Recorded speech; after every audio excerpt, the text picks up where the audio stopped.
ठीक है। तो हम लोग शुरू करते हैं। तो हम लोग शुरू करने वाले हैं प्रकाश के बारे में। ठीक है। एक जो है, माइक बंद कर लेना तुम सुन, ठीक है ना? जब कोई डाउट होगा तो माइक ओपन करके पूछना, नहीं तो माइक बंद रखना। ठीक है। हाँ।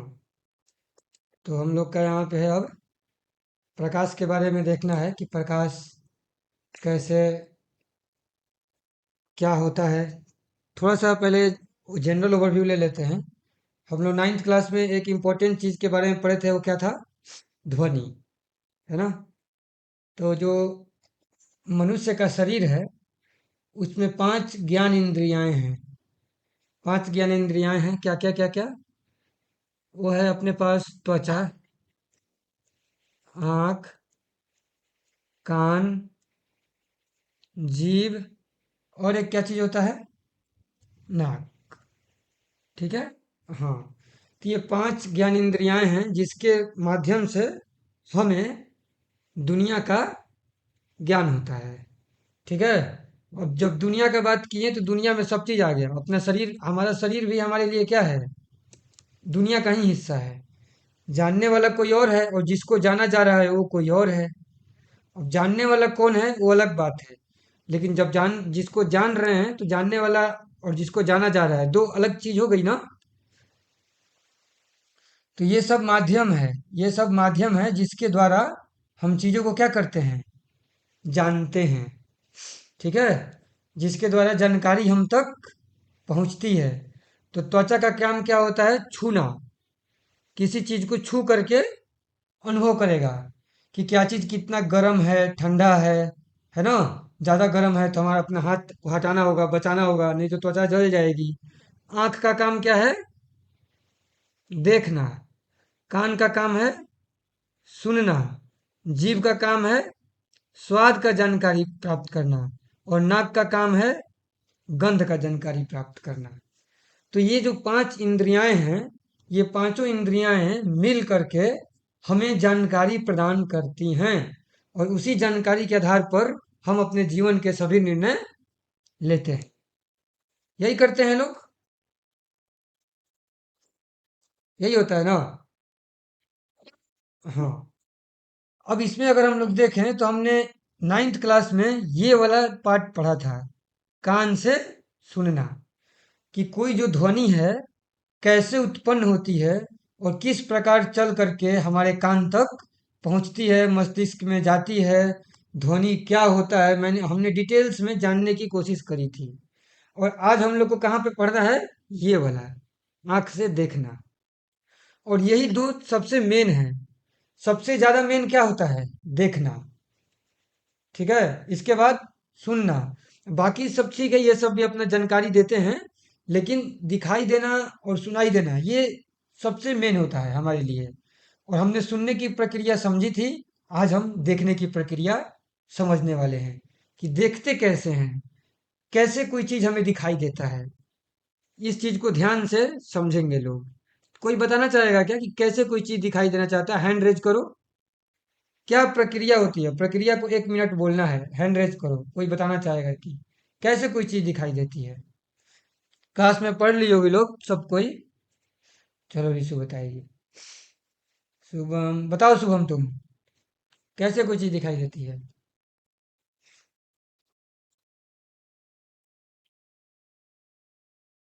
माइक चालू करके बताओ।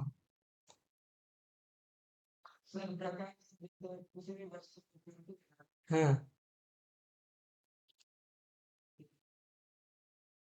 हाँ, प्रकाश किसी वस्तु पे पड़ा, फिर वहां से परावर्तित होकर के हमारे आंखों में आएगा तो हमें चीजें दिखाई देगी। ठीक है। प्रकाश जब उसमें अलग अलग वस्तुएं में अलग अलग रंग की भी दिखाई देती हैं, उसके क्या कारण होते हैं?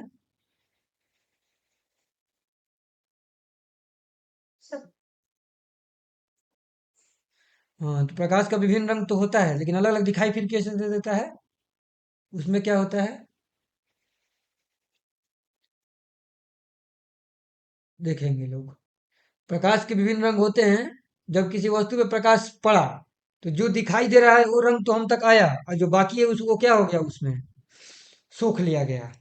ठीक है, इस वजह से अलग अलग कलर बनता है। अब क्यों वही रंग सोखा गया, क्यों वही परिवर्तित हुआ, इसके भी कारण होते हैं। वो बाद में देखा जाएगा, केमिस्ट्री में पता चलेगा। जब हम लोग केमिस्ट्री पढ़ेंगे परमाणु का, तो पता चलेगा कि कैसे कैसे रंग को सोखा जाता है, कौन सा रंग हमें दिखाई देता है। प्रकाश कैसी किरण होती है? हमने दो प्रकार का किरण पढ़ा था ना नाइन्थ क्लास में, क्या क्या था दो प्रकार का किरण? एक क्या था? अनुप्रस्थ, और एक क्या था? अनुदैर्ध्य। तो ये प्रकाश किस प्रकार की तरंग है? अनुप्रस्थ है। और ध्वनि कैसी तरंग थी? अनुदैर्ध्य।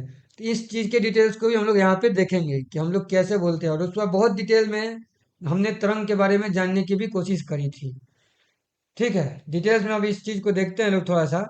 तो प्रकाश वह चीज है जिसके द्वारा हम किसी भी चीज को देख पाते हैं। और प्रकाश चलता कैसे है?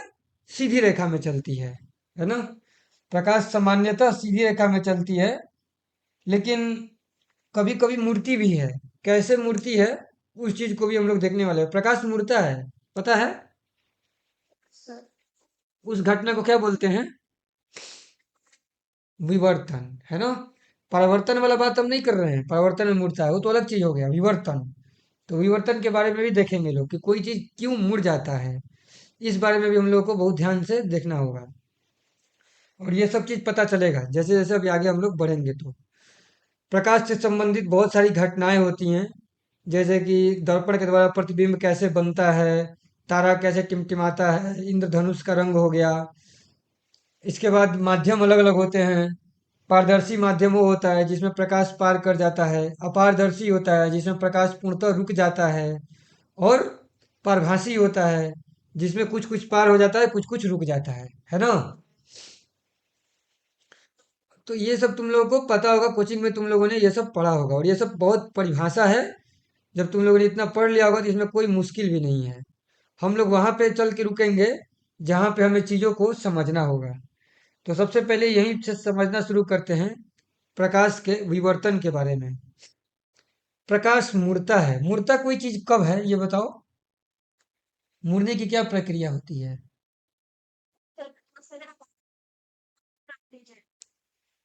नहीं, बीच में वस्तु रख देंगे तो टकरा के वापस आ जाएगा ना, कि मुड़ जाएगा?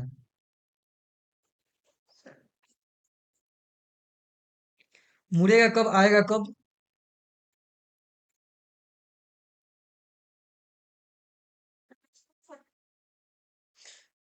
हाँ, वस्तु छोटा होगा तो क्या हो जाएगा? मान लो यहाँ पे हमने यहाँ पे चित्र दिखाया, यहाँ से कोई चीज फेंके, और यहाँ पे कोई चीज रास्ता में एक था। हमने एक किरण फेंका ए, और रास्ता में एक कोई पदार्थ था बी। अब ए कोई वस्तु भी हो सकता है या किरण भी हो सकता है, कुछ भी हो सकता है। मान लो फेंके और मुड़, अब ये मुड़ेगा कब और वापस कब आ जाएगा?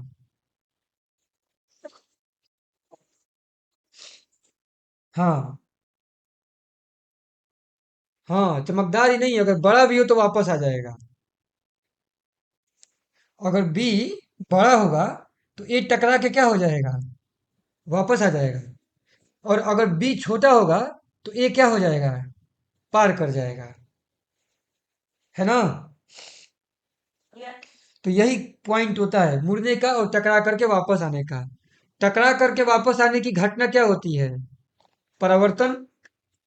परावर्तन, उसके बारे में हम लोग देखेंगे अभी आगे, नियम उसके बहुत अच्छे से समझेंगे एकदम डिटेल्स में। ये सब तुम लोग को परिभाषा पता है, इसलिए हमको परिभाषा पे जोर देने का जरूरत है क्या? नहीं है जोर, हम लोग को डिटेल में समझना है आगे चल करके। तो प्रकाश का मुड़ना तब हो गया जब जहां पे टकराने वाली वस्तु है वो छोटी होगी, और जो टकराने जा रहा है वो बड़ा होगा, तो मुड़ के ऐसे ही चल जाएगा। अब मान लो कि कोई सिंपल सा, अगर हम लोग एग्जांपल लेते हैं इस चीज को अब समझने के लिए, कि एक दीवार है, दीवार पे एक छोटा सा कंकड़ फेंकेंगे तो टकरा के वापस आ जाएगा। और मान लो इधर से बहुत बड़ा एक बम का गोला फेंक दिए हैं, तो क्या हो जाएगा, उसको ये पार कर जाएगा, वो रुकेगा ही नहीं, है ना? तो ये कौन सा, मतलब कि एक होता है हमने, ये बताओ लोग, तरंग, प्रकाश तरंग होता है कि कण होता है?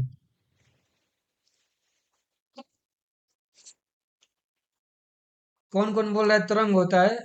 अपना हैंड रेज करना है। कौन कौन इस पक्ष में है कि प्रकाश तरंग होता है?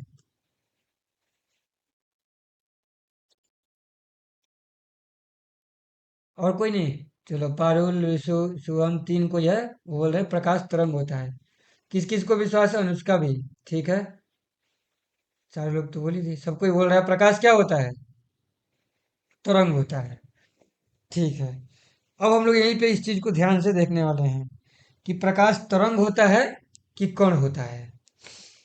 वैज्ञानिकों को पहले पहले लगा था कि प्रकाश क्या होता है? कण नहीं, तरंग। दो चीज वैज्ञानिकों ने जब खोज किया था ना, तो वैज्ञानिकों को दो चीज लगा, दो चीज उन्हें समझ में आया था। क्या क्या? एक तरंग, हमें दो चीज के बारे में मालूम होना चाहिए, पहले ध्यान से समझ लेते हैं तरंग और कण बोलते किसको हैं। तरंग के क्या क्या गुण होते हैं बताओ? तरंग के पास क्या क्या होता है?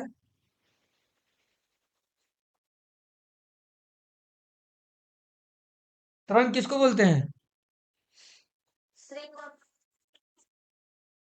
कंपन होता है, मतलब कैसे? ऐसे बना होता है, उसमें बोलते हैं कि श्रृंग रहता है, गर्त रहता है, प्रकाश का तरंग धैर्य रहता है। हमने ये सब पढ़ा था ना। और क्या होता है प्रकाश का, मैं तरंग का? तरंग धैर्य के अलावा क्या होता है? हाँ, आयाम होता है, आवृत्ति होता है। तो हमने ये मेनली तीन चीज पढ़ा था, और इसमें वेग वगैरह भी आ जाता है साथ में, कि वेग भी होता है। तो तरंग दैर्घ्य, आयाम और आवृत्ति, ये सब क्या होता है? प्रकाश तरंग का होता है, हमने गुण। और कण के बारे में क्या देखा था? कि कण का कुछ नहीं, कण तो एक सिंपल होता है जो हमें दुनिया में दिखाई देता है, एक छोटा सा है कहीं पर रखा हुआ है, यही ना? उसी को कण बोलते हैं। एक पदार्थ का छोटा सा कण हो गया। तो हमने क्या देखा था कि इलेक्ट तरंग जो है, वो तो चलते रहता है, कभी रुक सकता भी नहीं है, ऐसे ही बने रहता है, अपना चलते रहता है, तभी तक तरंग रहता है, रुक गया तो तरंग नहीं रहता है ना? हाँ। और कण का क्या है? कण रुका हुआ रहता है, हमको रुका हुआ चीज दिखाई भी देता है। ठीक है, हमें दो चीजें समझ में आ रही है। अब देखो, हुआ क्या, जब इस चीज के लिए वैज्ञानिक लोग जब दिमाग लगा रहे थे प्रकाश का चेक करने के लिए, पहले उन्हें यही लगा था कि तरंग होता है, और ध्वनि तरंग हो गया, अभी हमको दिख रहा है प्रकाश का तरंग हो गया। डॉक्टर के पास जाते हैं तो हमारा एक्सरे करते हैं ना, तो एक्सरे भी क्या है? एक प्रकार का तरंग दैर्घ्य है ना? अल्ट्रा वायलेट लाइट होता है, वो भी तरंग दैर्घ्य होता है। तो ये सब तरंग होते हैं। और कण तो दुनिया में हमको जो भी चीज दिखाई दे रहा है एक प्रकार का कण ही है। जो भी चीज हमें दिखाई दे रही है वस्तु के रूप में, वो सब क्या है? कण यही है। सीधे सी बात है। और बहुत हमें स्पष्ट अंतर दिखाई दे रहा है ना, कि तरंग और कण अलग है, कि एक ही हो सकता है? एकदम अलग है। हमें स्पष्ट रूप से ये चीज पता चल रहा है कि तरंग और कण क्या है, एकदम अलग है। एक ही होने का तो कोई संभावना ही नहीं है। कोई पागल ही होगा जो बोलेगा कि तरंग और कण क्या होता है, एक होता है। लेकिन वही होने वाला है कि तरंग और कण एक होता है। अब कैसे होता है, उसी चीज को हम लोग यहाँ पे देखेंगे कि कैसे ये बिहेवियर शो होगा। ज्यादा इस पे हम लोग को ये नहीं करना है, बस थोड़ा सा ध्यान देना है कि पहले वैज्ञानिकों को लगा कि प्रकाश तरंग होता है, लेकिन जब उन्होंने कुछ एक्सपेरिमेंट किया तो उन्होंने क्या देखा कि प्रकाश का बिहेवियर किसके जैसा है? कण के जैसा है। हाँ, कण के जैसा है। ठीक है। तो जब उन्हें दिखा कि प्रकाश का बिहेवियर कण के जैसा है, तो उन्होंने फिर प्रकाश को क्या मान लिया? कण मान लिया। ठीक है। और बाद में इससे बड़ा आश्चर्य हुआ। क्या चीज? कि कण का भी बिहेवियर किसके जैसा है? तरंग के जैसा है। समझ में आ रहा है बात? प्रकाश तो अब दोनों होगा। तो देखो यहाँ पे लिखा गया है कि नया सिद्धांत यही आया जिसमें प्रकाश को न तो तरंग बोला जाता है और न ही कण बोला जाता है। अपने एनसीईआरटी पढ़ोगे लोग तो उसमें एक पीला बॉक्स में दिया गया है। कि प्रकाश की जो घटनाएं हैं, वो अलग अलग जो घटनाएं हैं, अलग अलग रूप में व्याख्या होती है। अब जैसे कि विवर्तन की घटना किस प्रकार से रिलेटेड है? तरंग से रिलेटेड है कि कण से? तरंग से। तरंग मुड़ के चले जाना तरंग का बिहेवियर होगा। ठीक है, एक प्रकार से। और वापस टकरा के आ जाना, ये किसका बिहेवियर हो जाएगा? कण का। फेंकते हैं सामने से तो दिख रहा है कि आ गया। और मान लो कि हम बोल रहे हैं, तो अगर हम बोल रहे हैं, अब मान लो कि ध्वनि तरंग ही है। अब वस्तु टकरा के आएगी कि ये किस पे आएगी, तो ये हमने देखा था कि डिपेंड करता है किस चीज पर, कि कितना बड़ा है कितना छोटा है, आकार पर। उस आकार को किस चीज से डिफाइन किया जाता है, बताओ तो? नहीं, आयतन पर नहीं। इसी चीज को ध्यान देना था। आयतन से ज्यादा महत्वपूर्ण है आकार को डिफाइन करने के लिए कि तरंग है कि कण है। तरंग धैर्य क्या चीज है? तरंग।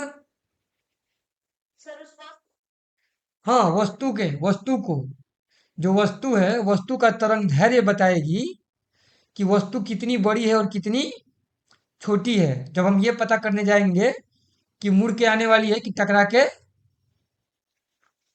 मतलब कि मुड़ के वापस एकदम आने वाली है कि थोड़ा सा मुड़ के पार हो जाने वाली है, कि पूरा टकरा के वापस आने वाली है, ये डिफाइन करने के लिए किसका प्रयोग किया जाएगा? तरंग धैर्य का। और तरंग धैर्य निकाला जाता है कैसे? इसके जो मैथमेटिकल्स होते हैं, उस चीज को हम लोग को ज्यादा नहीं समझना है। बस मैं एग्जाम्पल के लिए बता रहा हूँ कि कैसे ये होता है। मान लो तुम लोग के लिए बता रहा हूँ कि ये दो रूम है, यहाँ से ऐसे रूम है। इधर कोई, यहाँ से हम, यहाँ पे दो व्यक्ति है, एक इधर है ए, इधर है बी। यहाँ से हम बोलेंगे तो हमारा आवाज इधर पहुंच जाएगा ना? पहुंच जाएगा, है ना? अब मान लो कि कोई यहाँ से लाइट मारेगा, तो क्या लाइट यहाँ वापस पहुंच जाएगा यहाँ पर? नहीं पहुंचेगा। तो अब ये क्यों हुआ, इस चीज को ध्यान से देखना है। दो तरंग है यहाँ पे, एक ध्वनि तरंग है और एक यहाँ पे क्या चीज का तरंग है? का प्रकाश का तरंग है। और रास्ते में एक क्या चीज है यहाँ पे? दीवाल है। तो दीवाल की भी अपनी एक लंबाई है। तो तरंग दैर्घ्य का इकाई क्या होता है? आयतन की लंबाई वाला।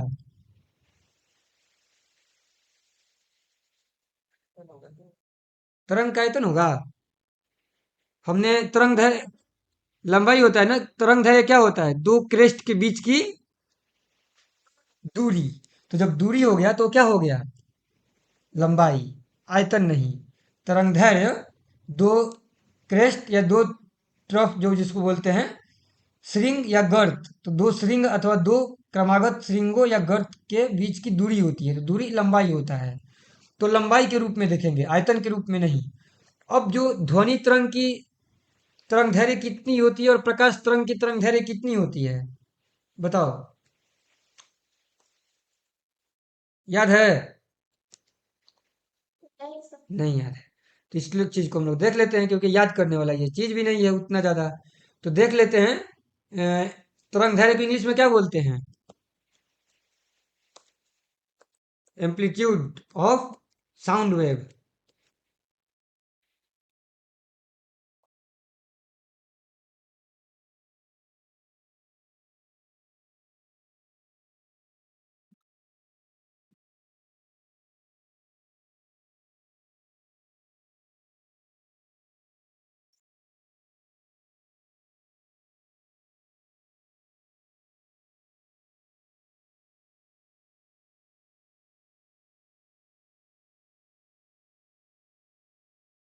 मीडियम पे भी तरंग दैर्घ्य निर्भर करता है ना?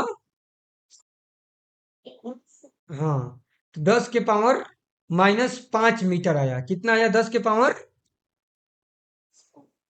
-5 मीटर। ये किसका तरंग दैर्घ्य हो गया? ध्वनि का हो गया ना? अब हम लोग देखते हैं लाइट का तरंग दैर्घ्य कितना है। तो एम्पलीट्यूड ऑफ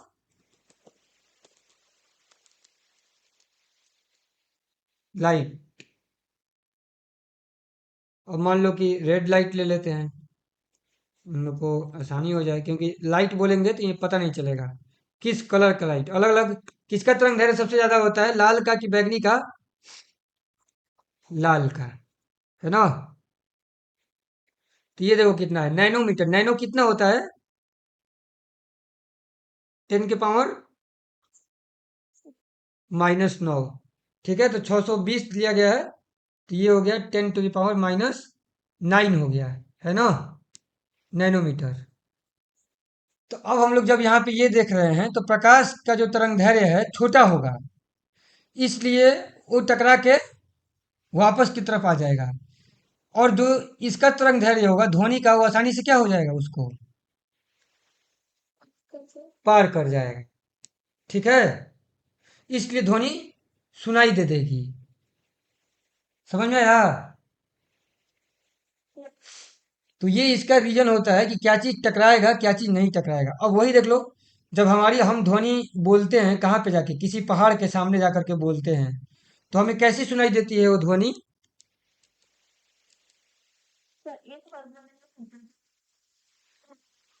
जब एक बार बोलते हैं तो टकरा टकरा के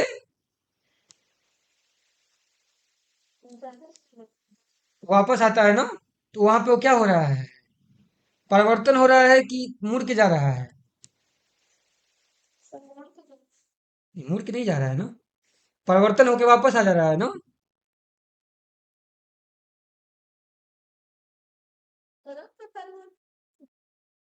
वही तो बता रहे हैं, तरंग अब वहां पे कण के रूप में व्यवहार कर रहा है। ठीक है। हाँ, ध्वनि एक तरंग है। हाँ, वो भी ध्वनि का अपना एक, जब उसका वेवलेंथ हो जाता है, तो वेवलेंथ ध्वनि तरंग है, लेकिन तरंग भी हम लोगों ने देखा था कि वो किस चीज के बेसिस पर काम करता है, कण के बेसिस पर ही। तो कण के रूप में ही तो रहता है, तो जाके जब टकरा के फिर वो वापस आ सकता है। मान लो कि बहुत बड़ा दीवार है, तो वहां से जब हम बोलेंगे तो बार बार वापस आता है टकरा टकरा के, तो वहां पे परावर्तन का सिद्धांत हो रहा है। और वहीं जब छोटा सा दीवार है तो वहां पे मुड़ जा रहा है, तो वहां पे किस चीज का सिद्धांत चल रहा है, तरंग वाला। तो वही ध्वनि जब हम पहाड़ के सामने बोल रहे हैं तो तरंग के रूप में काम कर रहा है, और वही ध्वनि जब हम रूम में बोल रहे हैं तो किस चीज के रूप में काम कर रहा है? उल्टा हो गया। रूम में काम कर रहा है तरंग के रूप में, और पहाड़ के सामने किस चीज के रूप में काम कर रहा है? कण के रूप में, क्योंकि टकरा के वापस आ रहा है। सिंपल सा बात है, टकरा के वापस आना गेंद फेंकने के जैसा है, जैसे कि दीवार पे गेंद फेंक के पकड़ते हैं ना। तो क्योंकि वो कण है, उसको फेंके पकड़ लिए, फेंके पकड़ लिए। कण का बिहेवियर समझना आसान है, तरंग का समझना थोड़ा सा मुश्किल है, इसलिए क्योंकि हमें वो आंखों से दिखाई नहीं देता है। तो इसलिए हम कण को, जब जो चीज दिखाई देता है उसी के माध्यम से हम उसको समझेंगे जो दिखाई नहीं देता है। हमने ये एग्जाम्पल बार बार किया है ना, इस प्रक्रिया को समझे है ना। इसका सबसे ज्यादा एग्जाम्पल हमने कहाँ पे ट्राई किया था? ध्वनि में भी किया था, केमिस्ट्री में भी किया था, जब हम लोग अणु बना रहे थे तो। अणु और आयन नहीं समझ में आ रहा था, तो हम लोग किस चीज से कल्पना करके चल रहे थे? कार का हैंडल और चक्का, है ना। कि एक कार का एक हैंडल है और एक चक्का है, उसका प्रयोग कर करके हम लोग ये समझ रहे थे कि अणु के अंदर परमाणु की दुनिया कैसी है, क्योंकि वो तो दुनिया हमें आंखों से दिखाई नहीं देती है। तो जब कोई चीज दिखाई नहीं देता है, तो जो दुनिया में हमें चीजें दिखाई दे रही है उसके माध्यम से उसको समझना होता है। लेकिन इसका मतलब ये नहीं होता है कि जिस चीज को पकड़ाया गया है, दुनिया वाली चीजें वही चीजें वो हो जाती है ना। अंतर भी मेंटेन करना है और सीखना भी है। तो यही यहाँ बात हो गया कि जब हम कण की बात कर रहे हैं तो कण तो सीधे पता है कि हम एक चीज को फेंके, वापस आ गया टकरा के, ये कण का काम होता है। लेकिन मुड़ के जाना, वो भी तरंग का, कैसे, क्या, ये सब चीज हम लोगों के लिए थोड़ा सा मुश्किल है। वो चीजें आगे आगे आगे आगे अभी समझ में आएगी। अब इस चीज को हम लोग यहाँ पे ध्यान से देखते हैं और समझते हैं। चलो।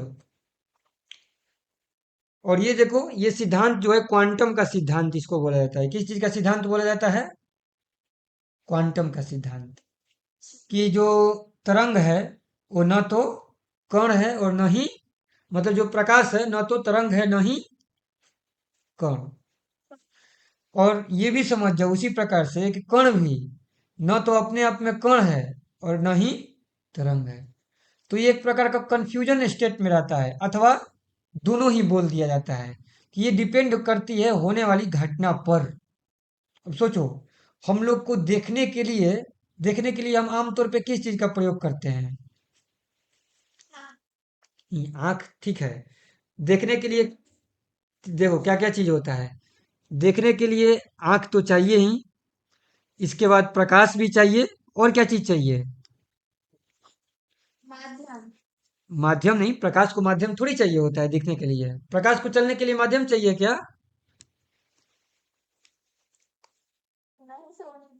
निर्वात में भी चलता है ना।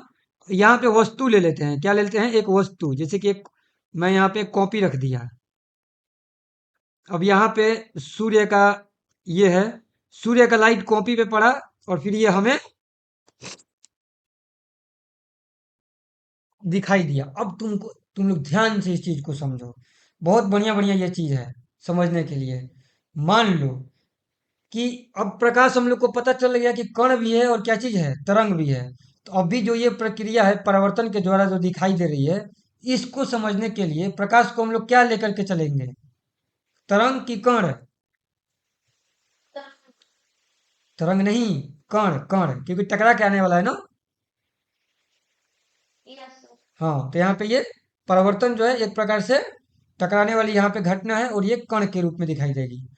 अब यहाँ से सूर्य से प्रकाश आ रहा है, एक किरण आ रही है। इसका मतलब क्या हुआ? बहुत छोटा छोटा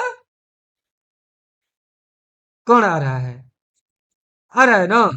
और वही कण टकरा करके हमारे आंखों पर पड़ रहा है। अब बताओ, हम लोग फिजिक्स में पढ़े थे लोग, किसी वस्तु का अपना एक मोमेंटम होता है कि नहीं, संवेग। क्या फॉर्मूला होता है संवेग का? द्रव्यमान गुने वेग, बहुत बढ़िया। एम इंटू भी, ये हम लोगों ने पढ़ा हुआ था।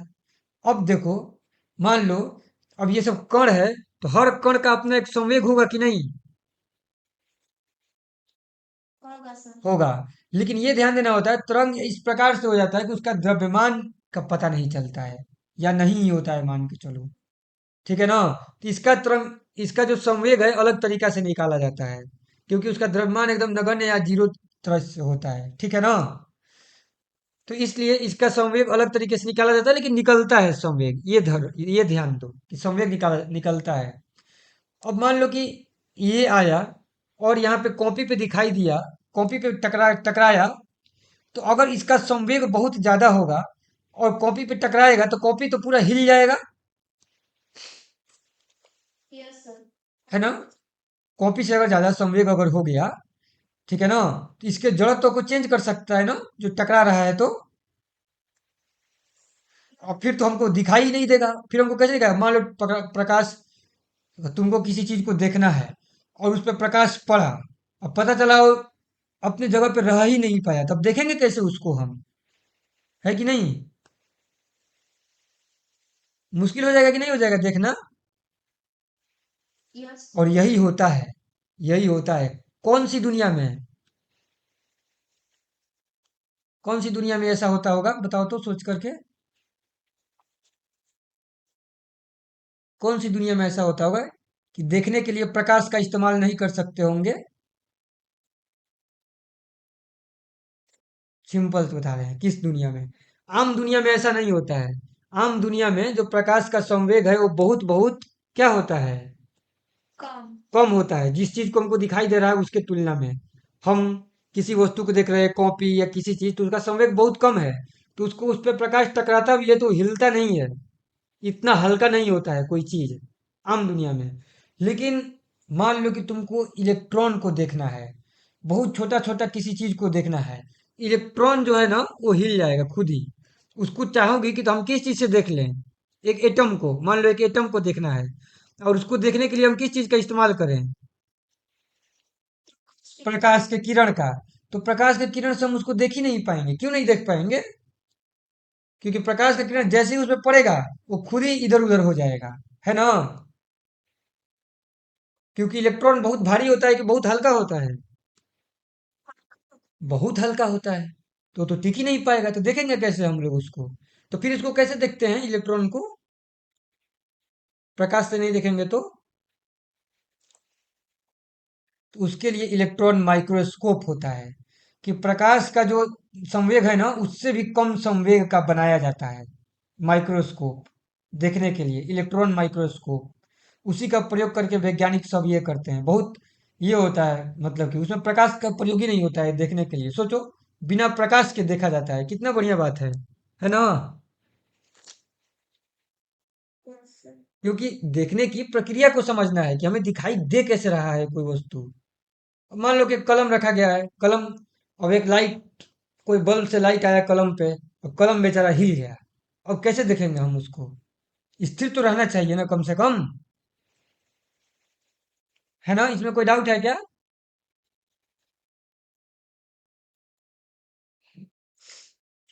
यहाँ तो कोई डाउट है? अगर कुछ नहीं समझ में आ रहा, कुछ चर्चा चाहते हो लोग, तो पूछो इस पे। हाँ, तो ये हो गया हम लोग का कण का बिहेवियर, कि प्रकाश कण के रूप में आ रहा है और ये चीज हमें ऐसे दिखाई दे रहा है। ठीक है? ये चीज तो पूछेगा भी नहीं, लेकिन मैं जस्ट बता रहा हूँ समझने के लिए। और देखो, एक इंटरेस्टिंग फैक्ट बताते हैं। इंटरेस्टिंग फैक्ट क्या होगा? हमने पहले भी ये चीज ध्यान से सुन रखा है, हमने देखा भी होगा। हमको जो सूर्य दिखाई दे रहा, हमको दिखाई क्या देता है?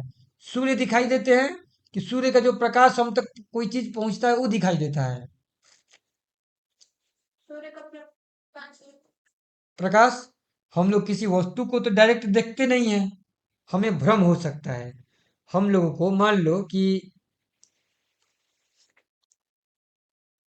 यहाँ पे ही करते हैं, ये ध्यान देना लोग। मान लो कि हम लोग को देखना है, यहाँ पे कोई चीज है, ठीक है? यहाँ पे मान लेते हैं कि एक कॉपी रखा हुआ है, इस कॉपी को देखना है। तो देख हम कॉपी को नहीं रहे हैं, क्या चीज को देख रहे हैं? कॉपी से निकलने वाली प्रकाश को देख रहे हैं। किसी तरीका से अगर हम कॉपी को हटा दें और कॉपी से निकलने वाला प्रकाश कोई आंख तक पहुंचा दे, तो भ्रम हो जाएगा कि नहीं, कॉपी तो है ही नहीं, लेकिन फिर भी कॉपी है।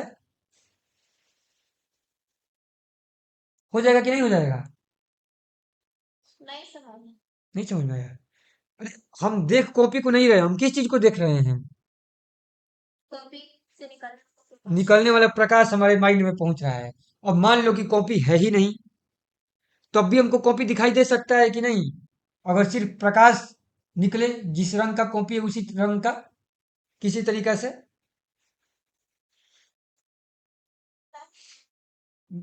हमें भ्रम हो जाएगा ना कि कॉपी है फिर भी। अभी भी नहीं समझ में आया? एग्जाम्पल बताते हैं, अच्छे से एग्जाम्पल समझो। समझना जरूरी है, क्योंकि इस चीज को ये कहा जाता है।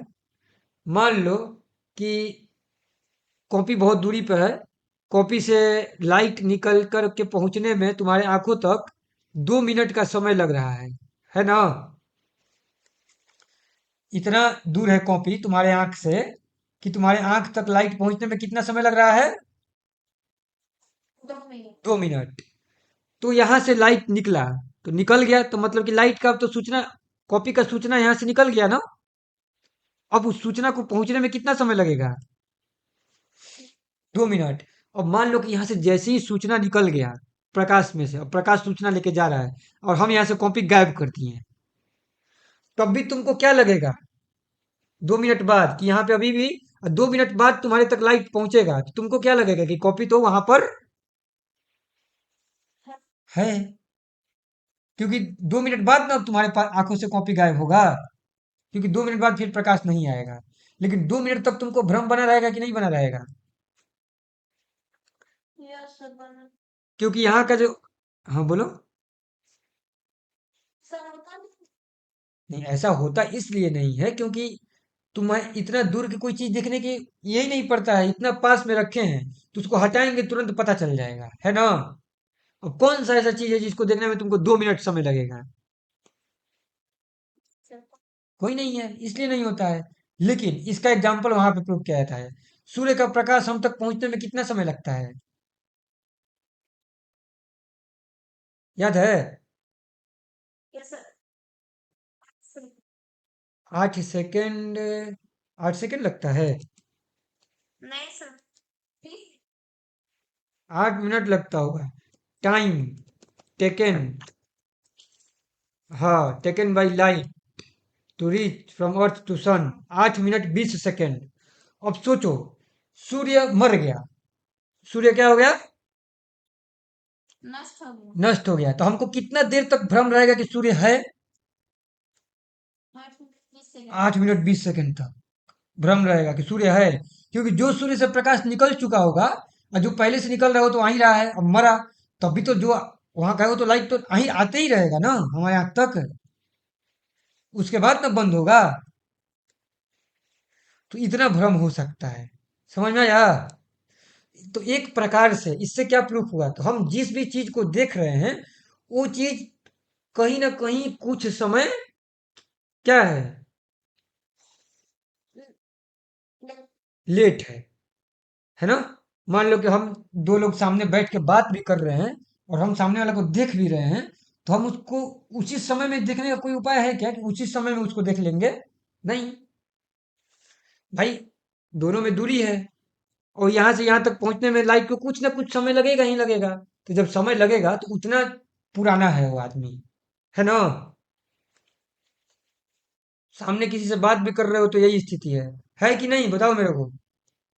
Yes sir. हाँ, सोचो, तुम दो लोग आपस में मिलकर बात कर रही हो, क्या पता कितना पुरानी है, थोड़ा सा तो हो गई पुरानी, 1 सेकंड भी नहीं लग रहा होगा, मिली सेकंड भी नहीं लग रहा होगा, लेकिन फिर भी तो पुराना है ना?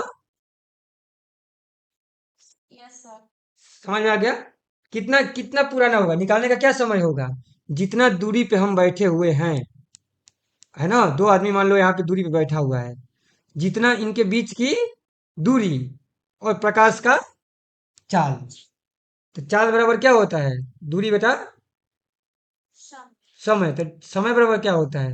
दूरी बटा में चाल। तो प्रकाश का चाल पता ही है, आपस के बीच का दूरी निकाल लेना।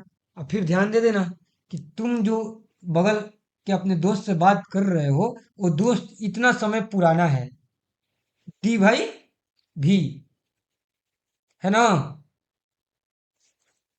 कि नहीं है? मजा आया इस पॉइंट में कि नहीं आया? ये सब सोचने वाला चीज है कि नहीं, बताओ मेरे को। यस। हम्म। अभी यहाँ तक कोई डाउट है तो बताओ लोग, यहाँ तक कोई डाउट? कोई डाउट है?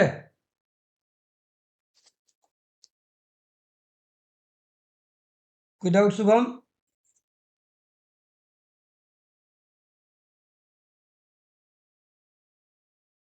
रिसुमी, हाँ बोलो। प्रकाश को कर्ण भी नहीं बोलते। हम्म। उसको ये बोला जाता है कि प्रकाश दोनों होता है, तरंग भी और कर्ण। कण भी। ठीक है, ये चंदन के नाम से विशु तुम ज्वाइन करी हो?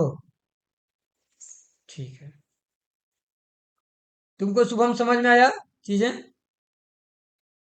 यहाँ तक की? कोई डाउट है?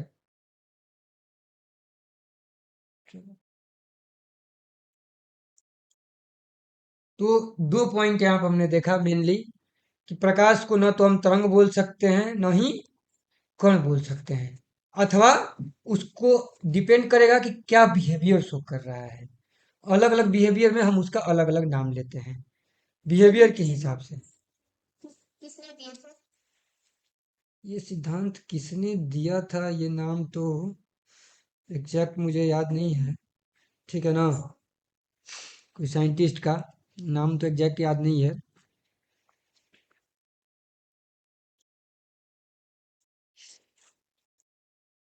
ठीक है, यही है, नाम साइंटिस्ट का नाम नहीं याद है, दिया भी नहीं है यहाँ पर। तो वही यहाँ पे देख लो, यहाँ पे दिया गया है ना, और प्रकाश पथ में रखी अपारदर्शी वस्तु को अत्यंत छोटी हो तो प्रकाश क्या हो जाएगी, उससे चलने के बजाय किनारों पर से मुड़ जाएगी। तो जो किनारों पर से मुड़ने का जो प्रवृत्ति है उसी को हम लोग क्या बोल देते हैं? विवर्तन, हाँ। है ना? किनारे से ऐसे ही मुड़ गई है। और सरल रेखीय व्यवहार जो कि कण का व्यवहार है, सरल रेखा में चलना, वो असफल हो जाता है क्योंकि क्या हो रहा है, वो मुड़ रहा है और इसे तरंग के रूप में माना जाता है। और प्रकाश की अन्योन्य क्रिया के विवेचन में प्रकाश का तरंग सिद्धांत अपर्याप्त है तथा प्रकाश प्रायः कणों के भांति भी व्यवहार करता है। तो प्रकाश की सही प्रकृति की क्या है, मतलब कि उसको कण माना जाए कि तरंग माना जाए, ये कई वर्षों तक वैज्ञानिक लोग इस पे बहुत गहन ये किया। और अंत में आधुनिक क्वांटम का सिद्धांत उभर करके सामने जब आया तब जाके ये इसका बहस रुका कि प्रकाश न तो तरंग है न ही कण है। यहाँ तक कि प्रकाश का तो छोड़ो, इलेक्ट्रॉन भी या तो तरंग भी हो सकता है अथवा क्या हो सकता है, कण भी हो सकता है। हम लोग जो केमिस्ट्री में अभी पढ़ रहे हैं वो हम लोग को किस रूप में पता चलता है, कण के रूप में, कि इलेक्ट्रॉन क्या है, एक पार्टिकल है, कण है। लेकिन जरूरी नहीं है कि इलेक्ट्रॉन कण के रूप में हो, इलेक्ट्रॉन तरंग के भी रूप में काम करता है। ठीक है। और ठीक है। इस नए सिद्धांत ने प्रकाश के कण संबंधी गुणों और तरंग प्रकृति के बीच में सामंजस्य स्थापित किया। ठीक है। इसके अलावा हमने ये देखा कि दिखाई देने के लिए क्या क्या चीज जरूरी होता है। सबसे पहले एक लाइट तो होना ही चाहिए, लाइट के द्वारा चीजें हमें दिखाई दे रही है। देखने वाला भी कोई होना चाहिए, आंख या कोई चीज। दूसरा, दिखाई देने वाली वस्तु भी होनी चाहिए, तभी जाकर के वस्तु दिखाई देता है ना। यस। ठीक है। अब आता है पहला चीज अपना इसमें, हाँ बोलो, कोई डाउट है क्या?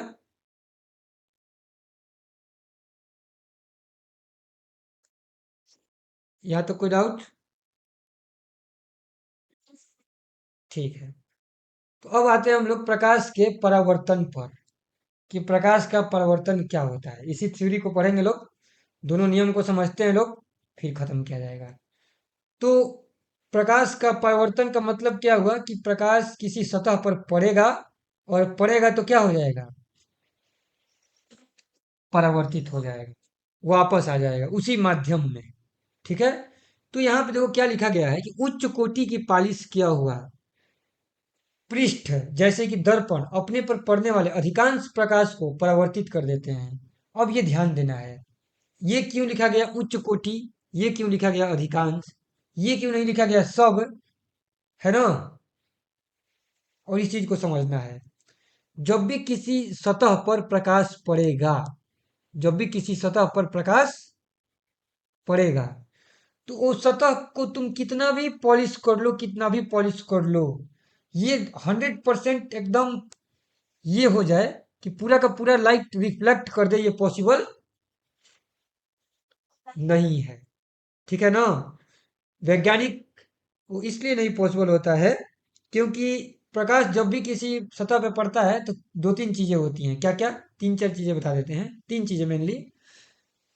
मान लो कि यहाँ पे प्रकाश का 100 गो कण गिरा, तो हम क्या सोचेंगे कि 100 का 100 कण वापस आ जाए, लेकिन वो पॉसिबल नहीं है। होगा क्या, कुछ इसमें पार करके इस माध्यम में चला जाएगा, माध्यम को पार भी कर सकता है, और कुछ कुछ इसी माध्यम में खत्म भी हो जाएगा। मान लो कि इस पे 100 गो पड़ा, तो उसमें से 95 बहुत अच्छा से इसको पॉलिश किए थे, इसके वजह से 95 तो लौट गया, चार मतलब कि पार कर गया, और एक इसी में विलुप्त हो गया। ठीक है। प्रकाश का कण जब परिवर्तन के लिए 100 गो इस पे लाइट आया, तो 95 रिफ्लेक्ट हो गया, चार पार कर गया, पूरा पूरा सतह को ही पार कर गया, और एक इसी में विलुप्त हो गया। वो इसलिए होता है क्योंकि प्रकाश छोटा छोटा एकदम कण होता है, और जब परिवर्तन हो रही होती है तो आपस में यहाँ पे सतह पर जहाँ पे परिवर्तन की प्रक्रिया होती है, वहाँ पे और भी चीजें हो रही होती हैं। उसका डिटेल्स पूरा नहीं समझना है, लेकिन ये समझ जाओ यहाँ पे। और केमिस्ट्री में पता भी चलेगा, केमिस्ट्री जब पढ़ेंगे तो पता चलेगा कि क्यों ऐसा हो रहा है। ठीक है ना। जैसे कि घर्षण, किसी भी चीज का घर्षण 100% खत्म कर पाना संभव है? नहीं संभव है। कितना भी तुम कोई भी चीज, कितना भी हम लोग उसको चाहें कि स्मूथ बना दे, एकदम चिकना बना दे, वो बन ही नहीं सकता है। कुछ ना कुछ घर्षण रहेगा ही रहेगा। इसी प्रकार से कोई 100% कितना भी वैज्ञानिक मुश्किल कोशिश कर ले कि हम सब का सब प्रकाश को ये कर लें, वो नहीं हो पाता है। कुछ ना कुछ ये हो ही जाता है। तो ये इसीलिए यहाँ पे लिखा है कि अधिकांश प्रकाश को परावर्तित कर देते हैं। कोई बोलेगा कि सब कर दिए, तो उसको भी पता नहीं है प्रकृति के नियमों के बारे में। जो भी विज्ञान के नियम होते हैं ना कहीं एकदम 100% ये नहीं होते हैं कि पूरा एकदम वैसा प्रकृति में मिल ही जाएगा। सिद्धांत तो हमें दिख रहा है, लेकिन जब हम एक्सपेरिमेंट करने जाते हैं दुनिया में, वास्तविक दुनिया में, तो चीजें एकदम सटीक नहीं होती हैं, अंतर होते हैं। समझ में आ रहा है ना? यस।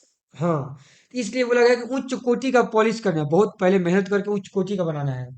तो आम जो हमको आईना मिलता है, ठीक है कि वो इतना रिफ्लेक्ट कर दिया, बाकी चीजें अब ये जरूरी नहीं है कि वो पूरा रिफ्लेक्ट कर रहा है, फिर भी उसमें कुछ ना कुछ लॉस हो ही रहा होगा। ठीक है, चाहे कितना भी उसको ये बना दिया जाए। अब तो ये हो गया आपने किस चीज का बात, परिवर्तन का, कि इसमें पड़ा परिवर्तन हो रहा है, कुछ पार भी हो गया, कुछ इसमें खत्म भी हो गया।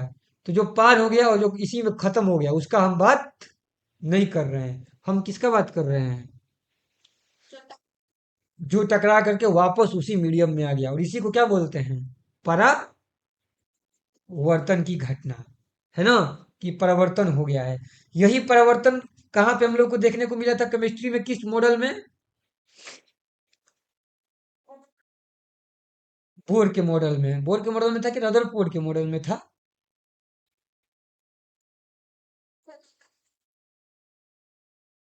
किसने खोज किया था जिसपे वो पूरा प्लेट पे मार रहा था? रदरफोर्ड का मॉडल था, बोर का मॉडल नहीं, ठीक है ना? रदरफोर्ड ने ही बता दिया था कि नाभिक होता है, ठीक है। बोर तो फिर कक्षा बताया था कि अलग अलग कक्षाएं होती हैं, है कि नहीं? यस। हाँ, तो बोर ने जब सोना का पत्ती पे अल्फा पार्टिकल हीलियम का फेंका था, तो टकरा के वापस आ गया था। वो बोले टकरा के कैसे वापस आ गया भाई? तो बहुत भारी था, और उससे ये छोटा सा जाकर टकरा के वापस आ गया था। तो यही हुआ था वहां पे, ठीक है। परिवर्तन की घटना हुई थी, जिसकी वजह से कुछ टकराया था। चूंकि बहुत खाली जगह था, इसलिए अधिकतर सब क्या हो जाता था? पास हो जाता था, पार हो जाता था। तो वही यहाँ पे जो होता है परिवर्तन। अब उसी परिवर्तन के दो नियम हैं। पहला कि आपतन कोण परिवर्तन कोण बराबर होते हैं। आपतन कोण किसके किसके बीच में बनता है?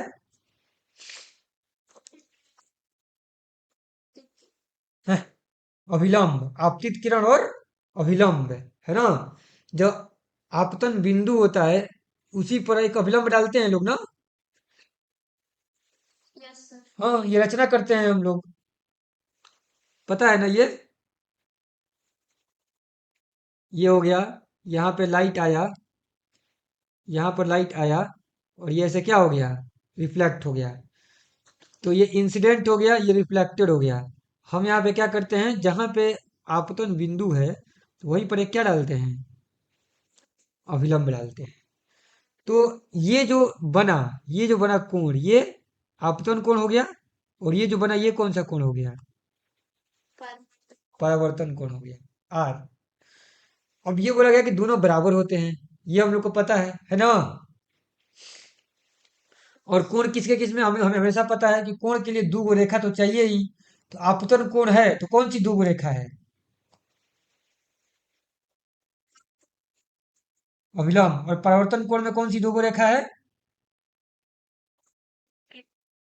परावर्तित किरण और अभिलंब, है ना? अब दूसरा नियम को कौन समझाएगा कि ये तीनों एक ही तल में होते हैं? इसका क्या मतलब हुआ कि यहाँ पे जो तीन रेखाएं अब हमने जो बना दी है, कि पहला आपतित किरण, परावर्तित किरण और अभिलंब, ये तीनों एक ही तल में होती हैं। इसका क्या मीनिंग हुआ? सर मतलब ये के माध्यम से पैरामीटर कुछ चीजें हुए। एक ही माध्यम के आज एक तल का एग्जांपल बताओ, एक तल किसको बोलेंगे? तल किसको बोलेंगे? मान लो कि मेरे पास एक बेलनाकार कोई चीज है, क्या वो तलीय है कि नहीं है? नाइस। नहीं है। और मान लो कि गेंद, गेंद तलीय है कि नहीं है?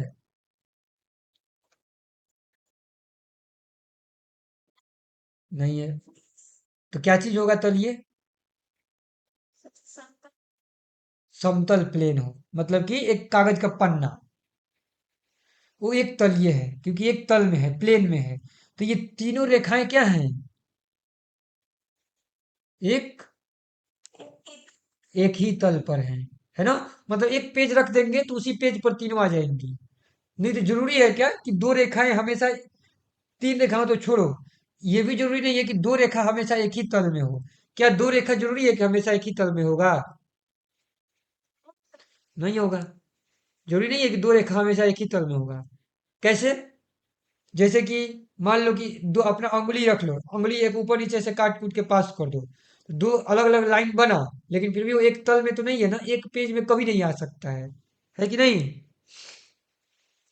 लेकिन यहाँ पे ये इंपॉर्टेंट है कि तीनों की तीनों रेखाएं एक ही तलीय है, यानी कि एक ही तल में आ गई है, एक ही पेज पर खींचा जा सकता है। समझ में आया ना? यस। इसमें कोई डाउट? राइट। ठीक है। तो ये था अपना आज का मेन यहाँ तक का चीज। अब आगे जो है हम लोग समतल दर्पण का पढ़ेंगे लोग।